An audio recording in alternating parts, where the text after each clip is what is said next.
മലയാളത്തിൽ അങ്ങനത്തെ ചിത്രങ്ങൾ നമ്മൾ മിന്നൽ മുരളിയൊക്കെ കണ്ടിട്ട് ടോവിനോ തോമസിന് അങ്ങനത്തെ ചിത്രങ്ങളൊക്കെ അഭിനയിക്കാൻ കഴിയും എന്നുള്ളൊരു വിശ്വാസമുണ്ട്.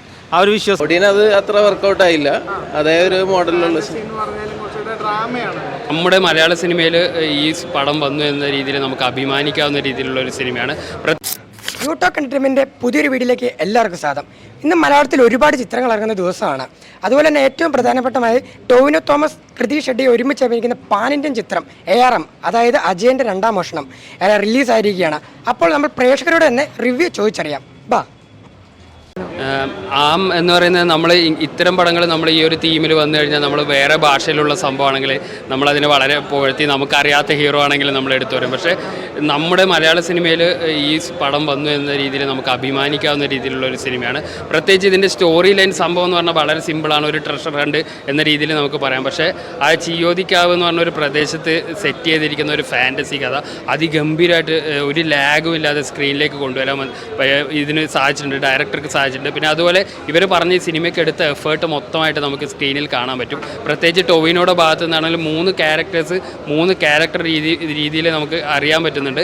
ഏറ്റവും അടിപൊളിയായത് സെക്കൻഡായിട്ട് വരുന്ന ഈ അജയൻ്റെ അച്ചാച്ചനായിട്ട് വരുന്ന മണിയൻ എന്നുള്ള ക്യാരക്ടർ അതിഗംഭീരമാണ്. ശരിക്കും പറഞ്ഞാൽ മണിയൻ്റെ ഒരു സ്പിൻ ഓഫ് വേറെ മൂവിയാണെന്ന് തോന്നിക്കുന്ന രീതിയിൽ ആ ഒരു ക്യാരക്ടർ അതിഗംഭീരമായിട്ടുണ്ട്. പുള്ളി ആ കള്ളനായിട്ടുള്ളതും പുള്ളിയുടെ ഒരു മാനറിസവും ഒരു നീണ്ട മുടിയും ആ ഒരു ഗെറ്റപ്പ് അടിപൊളിയായിട്ടുണ്ട്. പിന്നെ പഴയ രാജകാലം സംഭവങ്ങളൊക്കെ സെറ്റ് ചെയ്ത് നമ്മൾ വലിയ വലിയ തെലുഗു അല്ലെങ്കിൽ തമിഴ് സിനിമകൾ കണ്ട ആ രീതിയിലുള്ള ഗ്രാൻഡ് ക്യാൻവാസിൽ നമുക്ക് ആ സിനിമ കാണുമ്പോൾ വളരെ സന്തോഷമുണ്ട്. ഒരു മസ്റ്റ് വാച്ച് മൂവിയാണ് ARM. പിന്നെ അതുപോലെ തന്നെ നമ്മൾ ഉദ്ദേശിക്കുന്ന പോലെ ഒരുപാട് മൃഗങ്ങളും സംഭവം ആ ലെവലല്ല. നമ്മൾ ഒരു പടവും വേറൊരു പടമായിട്ട് കമ്പയർ ചെയ്യരുത്.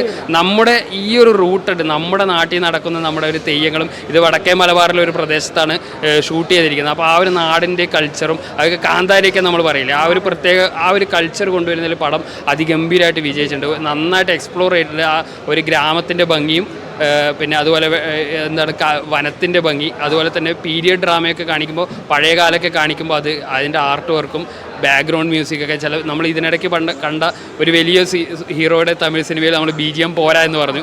ഇങ്ങനെയാണ് BGM കൊടുക്കേണ്ടത്. BGM നല്ല തമ്പിങ് രീതിയിലുള്ള BGM ഹീറോക്ക് അറിയിക്കുന്ന രീതിയിൽ ഇമോഷണൽ സീനാണ് അങ്ങനെ. അതുകൊണ്ട് എല്ലാ ആർട്ട് വർക്ക് രീതിയിലും പെർഫോമൻസ് വൈസ് രീതിയിലും ഒരു മസ്റ്റ് വാച്ച് മൂവിയാണ് ARM.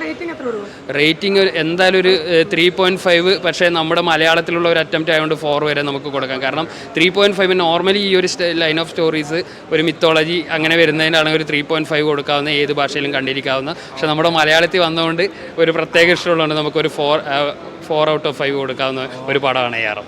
ഒന്നും അങ്ങനെ ഇല്ല, കാരണം കൺവേർട്ടബിൾ ആണല്ലോ 3Dയിലേക്ക്. അല്ല കൺവേർട്ട് ചെയ്തു. നന്നായിരുന്നു. ക്യാമറയും ഇതൊക്കെ കൊള്ളാം, സിനിമാറ്റോഗ്രാഫി എല്ലാം കൊള്ളാം. ടെക്നിക്കലി നല്ല സ്റ്റോറി വൈസും കൊള്ളാം. ഒരു ട്രഷർ ഇതുപോലത്തെ ഒരു സിനിമയാണ്. ഫാന്റസി. അതെ. അത് നമ്മൾ ഒടിയൻ എങ്ങനെ എക്സ്പെക്ട് ചെയ്ത ആ ഒരു ലെവലിലുള്ള ഒരു സിനിമയാണ്. ഒടിയൻ അത് അത്ര വർക്കൗട്ട് ആയില്ല. അതേ ഒരു മോഡലിലുള്ള ഫാന്റസി അല്ല, ഇതൊരു ട്രഷർ ഹണ്ട് പോലത്തെ ഒരു സിനിമയാണ്.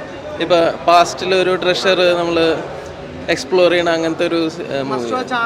മസ്റ്റ് വാച്ച് തീർച്ചയായിട്ടും. തിയേറ്ററിൽ തന്നെ മസ്റ്റ് വാച്ച്. ചേട്ടാ, പടം എങ്ങനെ ഉണ്ടായിരുന്നു? നല്ലൊരു ചിത്രം നമ്മൾ കാണാൻ ആഗ്രഹിച്ചത്. അതായത് ട്രെയിലറൊക്കെ കണ്ടപ്പോൾ മലയാളത്തിൽ അങ്ങനത്തെ ചിത്രങ്ങൾ നമ്മൾ മിന്നൽ മുരളിയൊക്കെ കണ്ടിട്ട് ടോവിനോ തോമസിന് അങ്ങനത്തെ ചിത്രങ്ങളൊക്കെ അഭിനയിക്കാൻ കഴിയും എന്നുള്ളൊരു വിശ്വാസമുണ്ട്. ആ ഒരു വിശ്വാസത്തിനാണ് ഈ ഒരു ടിക്കറ്റ് എടുത്ത് ഈ പടം കണ്ടത്.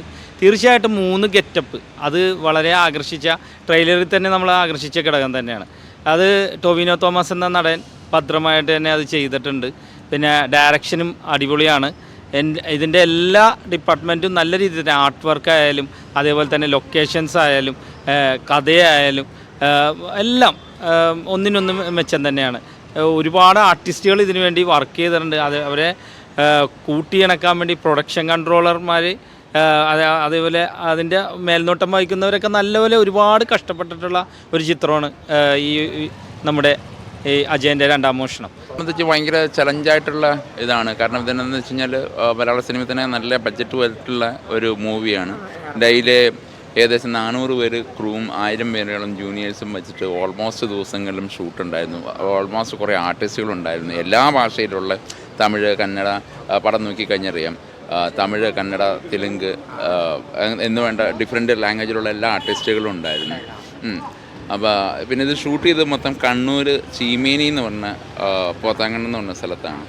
അപ്പം അത് നമ്മുടെ ഇവിടുന്ന് സാധാരണ ഷൂട്ട് ചെയ്യുന്ന സ്ഥലത്ത്, അതായത് ഇവിടെ എറണാകുളം സൈഡൊന്നും അല്ലാത്തതുകൊണ്ട് ഇച്ചിരി ചെറിയൊരു ട്രാവലിങ്ങിൻ്റെ ബുദ്ധിമുട്ടും എന്തെങ്കിലും സാധനങ്ങളൊക്കെ വേണമെങ്കിൽ അവിടെ എത്താൻ വേണ്ടിയുള്ളൊരു ചെറിയൊരു ഒരു പാടുണ്ടായിരുന്നു. അല്ലാതെ സ്ഥലത്തിന് കുഴപ്പമില്ല.